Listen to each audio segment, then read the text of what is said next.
After months of planning, I finally opened a tiny art studio in my garage. The same night I hung up my first painting, my neighbor walked over, looked around, and scoffed, "Art? In this neighborhood? Maybe try Craigslist." I laughed it off until I came home days later to find my front window smashed, my painting slashed with a knife, and the words "fake artist" spray painted across my garage door. I sat on the floor surrounded by broken glass and torn dreams, knowing exactly who had done it. And that no one would believe me. For most of my adult life, I worked the same job, inventory manager at a regional grocery chain in Springfield, Missouri. Not glamorous, not exciting, just enough to pay the bills, raise 2 kids, and keep the lights on. My husband left when the kids were young, and I never really had time for hobbies. I used to love painting in high school, even won a little county fair award once. But then real life happened. By the time my kids moved out and the house got quiet, I found myself standing in the garage one day, staring at all the junk I hadn't touched in years. Lawn chairs, broken vacuums, boxes labeled Christmas 2008. That's when it hit me, this space could be something else. So, I spent months clearing it out. Working late shifts, saving up bit by bit. I painted the walls white, bought some easels online, got a space heater for the winter. It was simple, but it felt like the first thing I'd done just for me in decades. The night I finished setting it up, I hung my first painting. It was a quiet little landscape, kind of abstract, mostly in grays and blues. Nothing fancy, but it made me proud. I poured a small whiskey, stood there looking at it. It wasn't just paint on a canvas. It was proof I was still here. That I still had something in me. That's when I heard the screen door creak. It was Rick. Rick lives 2 houses down. Mid-40s, heavy-set, always wearing camo shorts no matter the season. The kind of guy who talks loud at barbecues and brags about fights he's almost gotten into. I'd never had much to do with him, and that night I really didn't want to start. But he walked into my garage like he owned the place. "What's all this?" he said, looking around. "My art studio," I told him. "Just got it finished." He looked around like he was inspecting a busted car, not a space someone had poured their heart into. "This some kind of hobby thing?" he said, pointing at my painting. "Yeah," I said, smiling, trying to be polite. "Just getting back into it." He chuckled. "Art? In this neighborhood?" Then he shook his head. "Maybe try Craigslist. You might sell one for $20. He walked out after that. Left his beer bottle on my workbench like I was some bartender. I laughed it off that night, told myself it didn't matter. But I didn't forget it either. There was something about the way he said it, like I was a joke. Like my dream was stupid. 3 days later, I worked a late shift. Got home around 11:30 p.m., tired, feet aching. I pulled into the driveway and noticed the porch light wasn't hitting right. That's when I saw the front window. Smashed in. Glass all over the flower bed. At first, I thought maybe it was a break-in. Then I turned and saw the garage. The words hit me like a punch. "Fake artist," spray-painted in red across my white garage door, big as life. I ran inside. My stomach felt like it had dropped out of my body. Every painting I'd made was ruined. Slashed straight through, some cut with what looked like a knife. One had a boot mark in the middle. My brushes were snapped in half. Water dumped across everything. My drying fan crushed. It looked like someone had taken their time. I stood in the middle of it, shaking. I sat down on the floor, surrounded by glass and torn canvases, and I cried like I hadn't cried in years. I didn't even need to ask who did it. I knew. Rick had made it clear he hated the idea of me making art. Hated the idea of anyone around here being different. He thought he could crush it. And in a way, he did. The cops came, took photos, made a report. I told them about Rick. I mentioned the beer bottle he left, how he mocked me that first night. They nodded, took notes, but I could see it in their eyes, nothing was going to come of it. No cameras? One asked. I shook my head. Didn't think I needed any. He shrugged. Could be kids. You know how it is. Yeah. I knew how it was.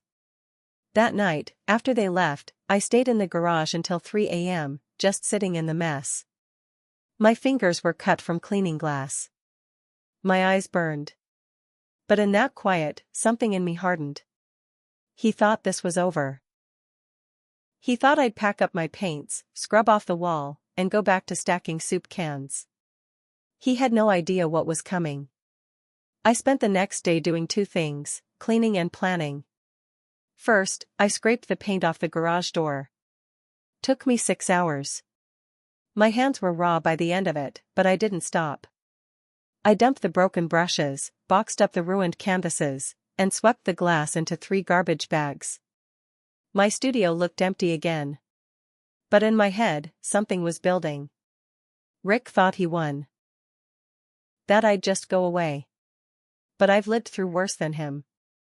A man like that doesn't think anyone will fight back, especially someone like me, a quiet woman in her 50s who works at a grocery store and paints on weekends. But I wasn't going to fight him the way he expected. I started by getting a cheap security camera system. Nothing fancy, just enough to cover the yard, garage, and front door. Installed it all myself. Then I did something I hadn't done since my oldest was in middle school. I made a fake Facebook profile. I named it K. Dillon, used a stock photo of some lady with a golden retriever. Then I joined every local Facebook group in Springfield. Neighborhood watch groups, yard sale groups, even the Springfield Creatives group. Took about a week for them to approve me. Meanwhile, I started painting again. Slowly, carefully. I wasn't doing it for joy now. I was doing it to remind myself I was still standing. I didn't throw away the slashed paintings either. I kept the worst one, 2 long knife cuts across a stormy gray sky, and hung it right back where it used to be. Every time I looked at it, I remembered why I was doing this. 2 weeks later, I got my first break. Rick posted something in one of the local trade groups. He was offering cheap car repair work, no BS prices. Used a photo of an old red tool chest, probably taken in his driveway. I saved the photo, took note of the comments, and watched who replied. Turns out, Rick wasn't just a bully. He was also cutting corners. Offering unlicensed repairs, using junk parts, and scamming folks who didn't know better. One woman in the comments said he replaced her brakes and they failed a week later. He told her she must have driven wrong. I took screenshots. Dozens. Then I started messaging people, quietly, using the fake profile. Told them I was thinking about hiring Rick and asked if he'd done good work for them. The responses? Brutal. Stories about him charging cash, never showing up, swearing at customers who complained. I documented every single one. Created a file. Even checked court records. He had 2 small claims cases from a few years ago. Both settled. Both involved services not delivered. Now I had something. That's when I made a website. Simple, clean. Titled, Rick, Springfield's Worst Mechanic. I uploaded every screenshot. Every comment. Even pulled quotes from the court records. And at the top, I wrote. He thinks he can destroy what others build. This is what he built instead. Then I started spreading it, again, from fake accounts. Shared it in the Facebook groups. Left the link in Google reviews under his name. Printed flyers and dropped them at coffee shops, libraries, even gas stations near the neighborhood. Within 2 weeks, Rick's little side hustle dried up. One day I walked by his house and saw him yelling into the phone on his front lawn, red-faced, pacing. His wife stood behind him looking tired. A few days later, his pickup was gone. He'd painted over his garage door. No more repair signs in the yard. I should have stopped there. But I couldn't. Not yet. Because even with all of that, Rick never apologized. Never came by. Never admitted what he did. And I wasn't done with him. About a month after I launched the website, I got a letter in the mail. It was from a lawyer, some guy out of Branson. Inside was a cease and desist, claiming defamation, false allegations, and harassment. The letterhead looked cheap. The kind of thing a guy like Rick probably paid for online. But it was enough to make my hands sweat. I sat at the kitchen table staring at it. For a moment, I questioned everything. Maybe I had taken it too far. Maybe I should have just let it go after the garage. But then I remembered sitting on that cold floor surrounded by my shredded canvases, and the fear turned to fire. I didn't respond to the letter. Instead, I posted it, front and center, on the website. Titled The Update: Rick Tries to Silence the Truth. Then I got smart. I made a new section of the site called Real Reviews and posted every message I'd gotten from people he screwed over. No extra commentary. Just their words. I even added a disclaimer: all content is user-submitted. Opinions belong to individuals. Legal enough to hold. But here's where things took a turn. One of the people I'd messaged months ago, a guy named Saul who ran a local tow company, messaged my fake account. He wrote, "Hey, this about Rick Parsons? You might want to know something."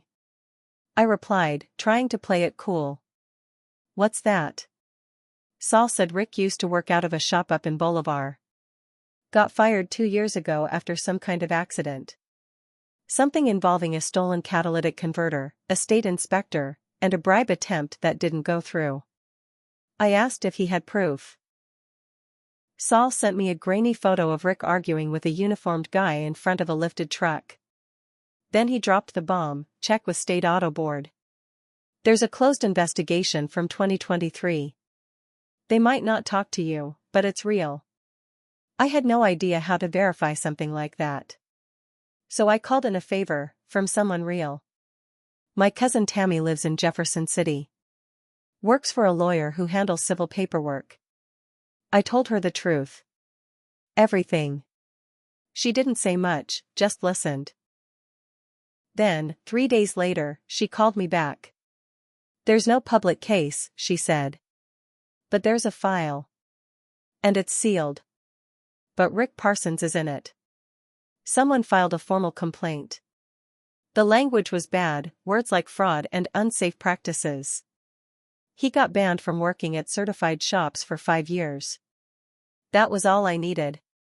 Now I knew Rick wasn't just a backyard con. He was a blacklisted fraud. The kind of guy who'd wreck people's cars and laugh about it. And he thought I was the one causing trouble? I updated the website again. This time, I didn't hold back. I laid out everything I'd found. Called him by full name. Listed the timeline. Mentioned the sealed complaint, carefully. Just enough to make people curious. I didn't make claims. I laid out facts and let people draw their own conclusions. And then the final twist came from where I least expected. I got a knock on the door. It was Rick's wife. I opened the door slowly. Rick's wife, Denise, stood there with puffy eyes and a tired look on her face. She clutched a folder in one hand and didn't make eye contact at first. "I'm not here to fight," she said. "Can I come in?" I didn't know what to say. I stepped aside and let her in. She walked straight to the kitchen and sat down like she'd done it 100 times.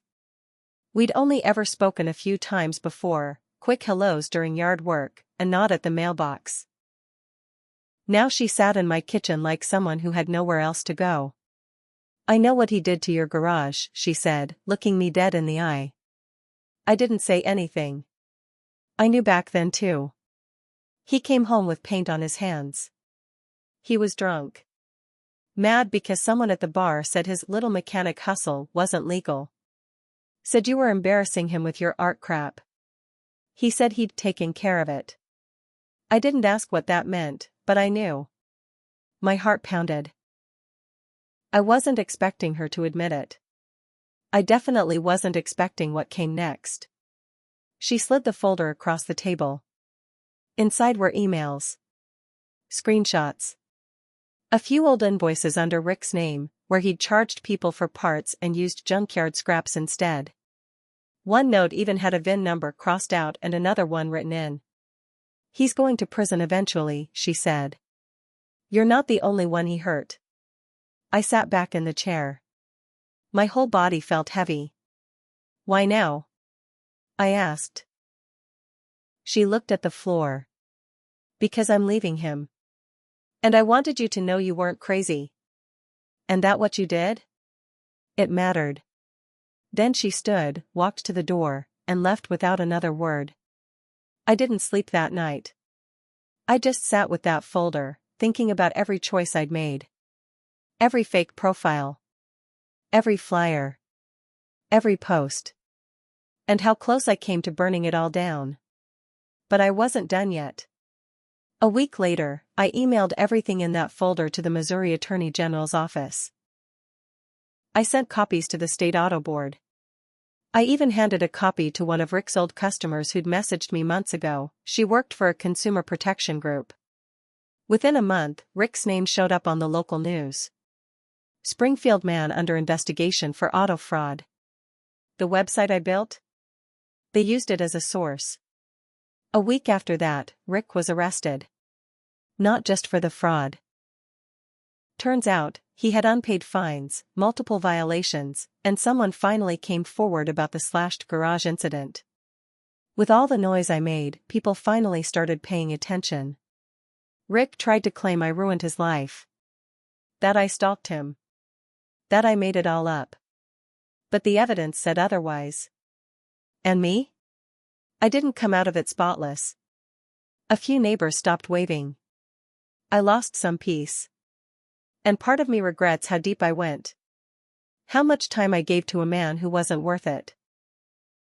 But when I walk into my garage now, fresh walls, new paintings, a working fan, I don't see broken glass anymore. I see proof. Proof that people like him can be stopped. That even quiet women who paint alone in their garages can make noise loud enough to shake the ground. And the best part? I hung that slashed painting back up. Didn't fix it. Didn't patch the cuts. It reminds me what I survived. And what I'll never let happen again.